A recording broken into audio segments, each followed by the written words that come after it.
Trap against Caro-Kann defense part 2. Ang Caro-Kann defense ay nangyayari after e4, c6.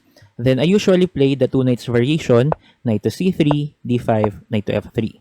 Pero si black pwede siya ditong mag d4 attacking your knight na pwede mo namang iilag sa e2, attacking the d4 pawn twice. So pwede siya maglagay ng second defender c5.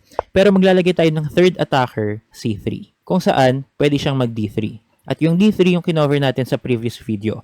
Ngayon naman ang i-cover natin ay knight to c6, putting a third defender. Ang gagawin natin, magte-trade tayo sa center, c takes d, c takes d.